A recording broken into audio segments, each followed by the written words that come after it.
And welcome back to Regiment Across. This is a sit rep, a situation report. From time to time, I just plan on doing short sit reps on things that are happening. I plan on doing one later on the VA, taking back the reporting on veterans to the FBI watch list, et cetera. Like that. So I want to do just short snippets that help veterans. But this one, I want to honor Army veteran who just passed, Robert Duvall, known for his iconic film, Apocalypse Now, and just celebrate his life.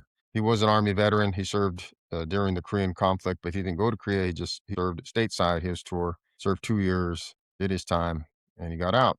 Used his money, ironically, from the GI Bill to take acting classes. And we were able to get who we have now, iconic films like The Godfather, To Kill a Mockingbird, which I didn't know, Lonesome Dove, if I'm not mistaken, and also 9 Days to Utopia, which is filmed right in our backyard here. Little place still honors him. The place where he had lunch one time, and they still have his pictures on the wall. They say he was a great individual, great person, just a great guy, and that's why I want to be able to honor him. When I was growing up, coming through the Army years and years ago, one of the movies that one of it verbatim by heart may not be appropriate or whatever, but we did. I knew all the lines from the first part of Apocalypse Now, this iconic scene with the first cab. And that's why I'm wearing my first cab bling today, because I was very proud of my 3 tours with the cab, and I was honored to serve with the cab, and I enjoyed everything about it. We had those Stetsons, which I don't have my Stetson here. It's downstairs, to the horse cavalry detachment, to the cannons, to everything that we did in the first cab was just a class act. I loved it. I love being in the Cav. Like I said, 3 tours, 2 combat tours with the Cav. I was in 1st Brigade, and then I was also in 3rd Brigade, and I was also in the headquarters. But I just love my time there. I look back at my time, and that's why I wear this hat, because I'm honored to be with the Cav, even though I was in 3 other divisions at the time. So this is just a sit rep. I just want to remember this culture icon and something he brought, some cinematic just beauty. And that's what I think of, at least the first part of Apocalypse Now. I think that's almost 2 movies, right? The first part, I'm really not a big the chain deal, but and then in the end with where they were chasing down Martin Brando, I didn't really care. I just love the action scenes, just something that resonates with me. Action movies. I'm not into the dialogue talk, but so many people remember the famous line, "Love the smell of napalm in the morning. It smells like victory." I just remember that iconic line. I remember always, even my buddies, when we were going through our RTC, we used to remember that line, all the lines. And then when you watch, I'll review the trailer. I'll do it in snippets so I don't get a copyright strike. But I want to be able to just take apart this trailer here, because there's some phenomenal things in there that maybe people don't notice when they're watching it. I picked it up just watching it again after so many years later. So what I'm going to do is I'm going to just play the trailer, and then I'm going to stop and then talk about certain portions. So share my screen, and here we go. Put on Sidewalk, make it loud. And the Romeo Foxtrot, shall we dance? So that's like, I didn't catch that till later on, but one of the career fields that I was close to, I wasn't, but some of my friends were. He said, play Psy War Op. So psychological war operations. That's what the music was there for PSYOP, to let the enemy know that they were coming, and then they meant business. So that's what psychological operations do. They influence the enemy.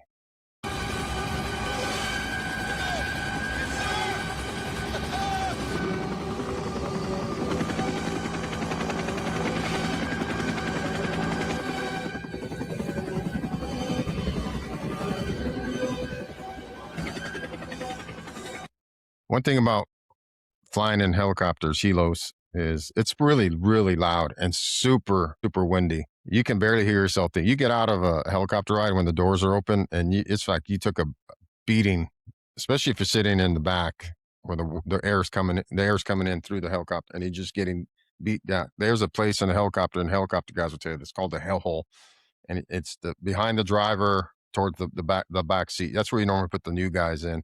Like if you're going to fly in a UH-1 or a 60, a Black Hawk, you put them in that what we call the hellhole, and then they just get that wind. And I mean, you look like the Michelin Man, because the air's coming through and filling up your uniform, and it's tough. It's tough.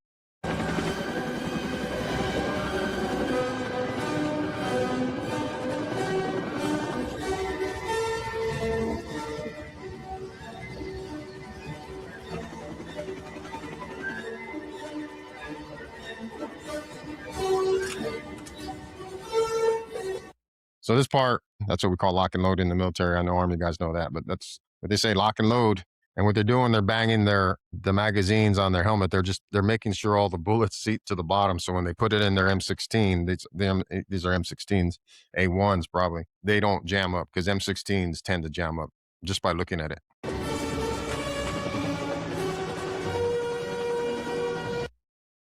And I also want to stop you here and apologize. Is the formation?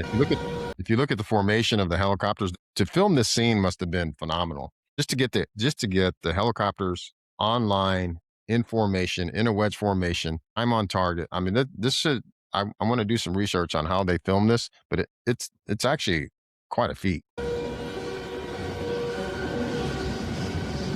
also want to talk about celebrating the diversity of what we have in the military. If you look at this, you see everybody, and that's what the military is. It's all races, colors, and creeds, all on the same team. There's no divisions, there's no thems or hims. It's just all one team, and that's what I loved about the military. I never knew what race was when I was in. We were all soldiers. I never even came up. Never even came up in my 30 years. It was never an issue.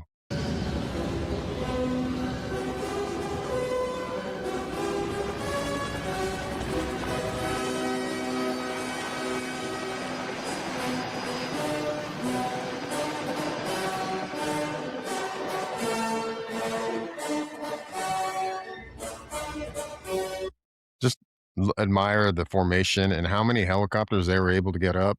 I mean, just the ones we have back in the day to keep them operational, fully operational for that amount of time, and how many hours they probably put on them during that movie is actually quite a feat because helicopters just break all the time just by looking at them. These are UH-1s, so Hueys. So we're going to stop there because I'm not going to go over that scene. And that, my friends, is the end of this situational report and honoring Robert Duvall. May God bless you in your journeys. Remember, this podcast is for veterans, first responders, active duty, and their family members. May St. Michael, the Archangel, defend you. He is the patron saint of soldiers, St. Barbara for artillerymen, which I am. So have a good day and God bless. Just tell me what you think. Bye.